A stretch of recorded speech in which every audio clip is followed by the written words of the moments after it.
Hi everyone, my name is Amber, this is Bucky, and this is my book review for the Hawthorne Legacy. So this is the second book in the Inheritance Games series by Jennifer Lynn Barnes. I've done a full review of the first book on my channel. I'll leave a link up above for you if you haven't checked that out already. This review will contain spoilers for the first book, at least it might do. I'm not entirely sure if it does yet because I haven't finished it. So please be wary of that before you watch this review. I won't be spoiling the Hawthorne Legacy though, so don't worry about that. So before I start, I'm going to give you a brief synopsis of this book before we get into my thoughts and feelings. So what we know from the Inheritance Games is that Avery inherited billions and billions of dollars and an entire estate from Mr. Tobias Hawthorne. The old man also set a bunch of puzzles and games for her and his grandsons to play. In order to fully inherit the money and not lose it, Avery has to live in the Hawthorne mansion for 1 whole year. If she gets driven away by anything, if she walks out and doesn't stay there for, I think it's more than 3 days in 1 month. So she is allowed to do little trips and things which become important later. If she does that, then she will lose everything. So because she can't leave the mansion, she wants to try to figure out exactly what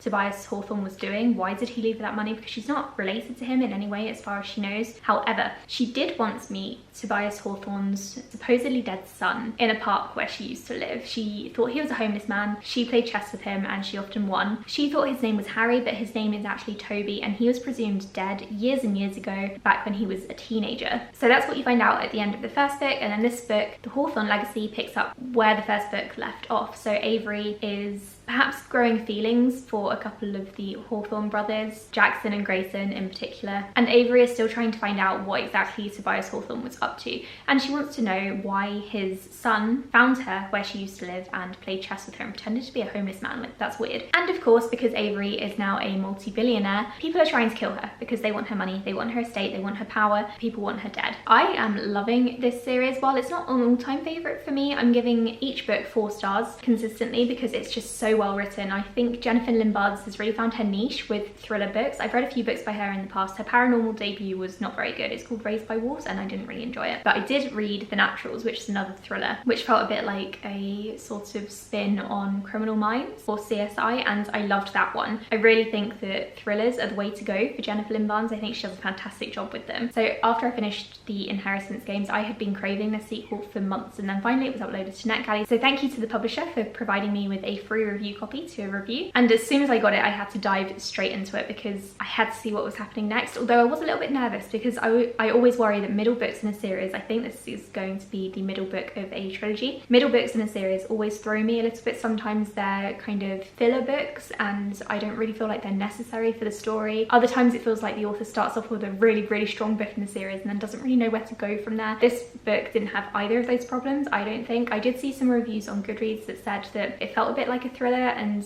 Jennifer Lynn Barnes had kind of lost her touch from the first book because it didn't seem as though this book was planned as well as the first one. I have to disagree. I think this one is a really good addition to the trilogy or series if that's what it's going to be, but I think it's just going to be a trilogy of 3 books. I think the whole thing was very well planned and I really liked the structure of this one. So it's very fast paced, it's thrilling of course, and I just love the way that the mystery kind of rolled out. So in the first book obviously you learn some things right at the end, and in this one it addresses those things that we learned, such as Toby Hawthorne potentially being alive and pretending to be a homeless man. So Avery was focusing on those things and getting to the bottom of that, but then at the same time it introduced some other, not necessarily red herrings, it was more things that could distract Avery from the main mystery of the book and things that are perhaps going to be built upon in the 3rd book. So it didn't really feel like this book was pointless or a filler book because it did address some mysteries and answered some questions that the readers definitely had from the 1st book, while also building up to possibly the climax of the 3rd book in the series. I think I mentioned in my previous review that I was a little bit worried about the weird like love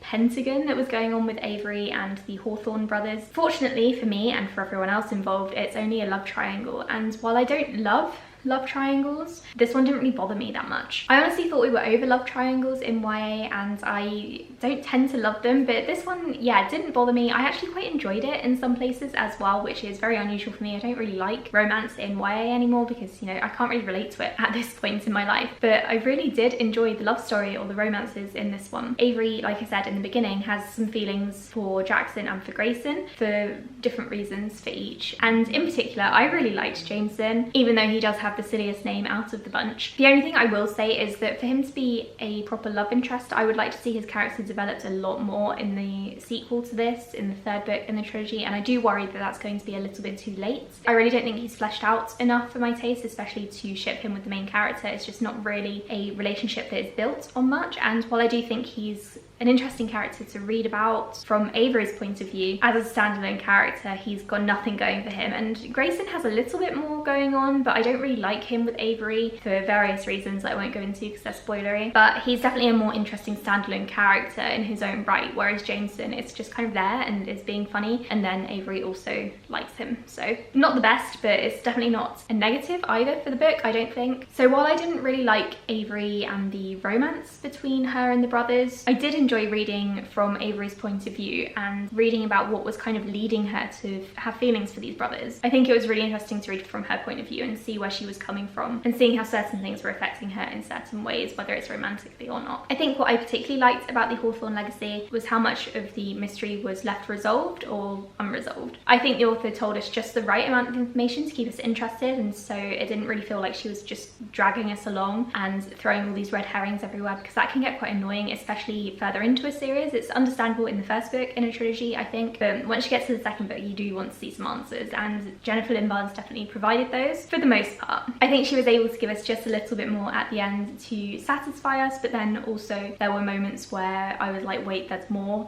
things to discover about this rich family. This is mad. And that makes me very intrigued for the third book as well, because obviously it's keeping me interested. I think there's still a lot more to discover, and I'm very much looking forward to doing so. I think one of the reasons I really like this series is because I'm getting to see how Avery kind of journeys into this world of billionaires. I love reading about rich people drama, whether it's contemporary or a thriller book, or sometimes a fantasy as well, but not so much. I think it's really interesting to read about their drama, and especially where there are assassinations at a charity event or something, or people trying to blow up private planes. All of that in fiction really fascinates me, so I love reading about that in this series. And the fact that Avery has gone from kind of rags to riches is another plus, because in this situation I don't really want to read about a character who kind of grew up in this world. It's really interesting to read from her point of view as she's discovering all of these different things in this new world to her. So overall, I think that the Hawthorne Legacy is a solid sequel, and I would like to do a spoilery discussion on it at some point, but not in this video. I don't think this is necessarily an all-time favourite for me, but it's definitely a solid installment in the series, and it's a trilogy that I'm definitely going to carry on with. I'm very pleased with this book. I think it was fantastic, so I'm giving it 4 stars. I might end up rereading both of the first 2 books before the third one comes out, hopefully next year, so that I can really start putting everything together and trying to put the puzzle together myself, because that's something that I really enjoy doing with books and films and TV shows. I think they'd work really well together in a marathon reading session. So that's my review for the Hawthorne Legacy. Let me know if you've read it in the comments below. Let me know what you thought of it, whether you enjoyed it or not. Thank you for watching, and I'll speak to you all in the next video. Bye!